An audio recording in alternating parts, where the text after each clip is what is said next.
So guys, make sure to stay until the end, because if you make one common mistake you may end up spending thousands of dollars on parts diagnostics that you may need. Make sure to stay until the end, we will explain what it is.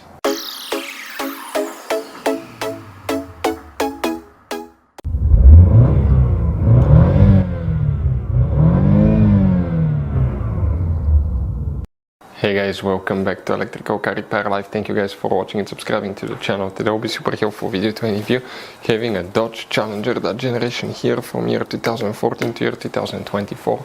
If you need to find where the camshaft position sensor, fuses and relays are located. If you have a problem with camshaft position sensor not working, always check this. In addition, if you need to buy replacement parts to use at a good price, we'll share the information in the video, that way you do not waste money and time. So let's start on it now. So before we start guys, let us tell you a little bit about us. Every single car we get here at the garage, we try to make at least 200 to 300 free repair videos. We take them completely apart, we show you how to fix transmissions, engines, bodywork, electrical components, fuses, relays. Why we do all that guys? Because our mission in the shop is to save you as much money as we can. All we need in return, please subscribe to the channel, like the video, that way we can keep making these free videos. We have guys more than 15,000 free repair videos on our YouTube channels that can practically guys save you thousands of dollars in future repairs. And if you need to buy parts to use at a good price, quick shipping, we'll put the links in the description of the video below for your convenience. So guys, for any of you that want to see how to test camshaft position sensor on a car, we have videos on our YouTube channels that will teach you how to do that step by step. The fuses and relays now, what we need to do, we need to work in two fuse boxes. The first one, we need to open the hood on your Dodge Challenger facing the car. On the left side right here guys, okay, you have the main engine fuse box. Here you need to press these tabs together, pull that cover up, and you're going to find a fuse box with a layout like this one here. Before we continue, let's explain quickly why it's always a good idea to test fuses and relays.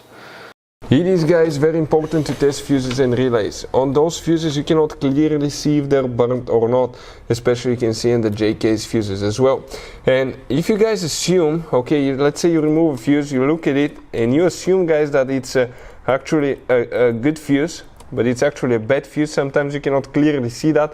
What can easily happen guys at that point, you can put the bad fuse in and you start replacing parts and tools that you don't need to, so you lose your time, you lose your money to fix a problem that doesn't exist, when all we had to do is test the fuse and replace it. We'll put a link to a special video that will teach you how to test fuses, how to check relays very easily as well guys. So check it out, it will be in the description of the video below.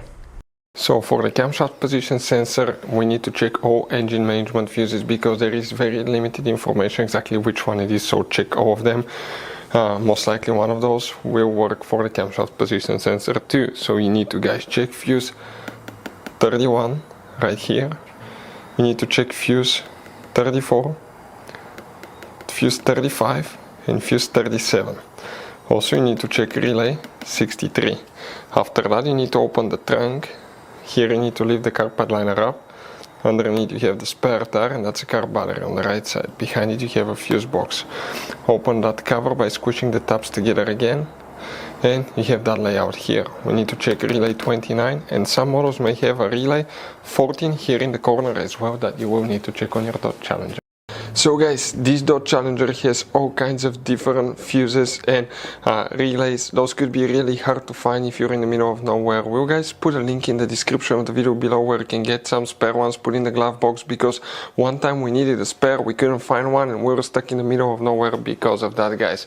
Hopefully the video will be helpful. Thank you guys for watching and see you next time.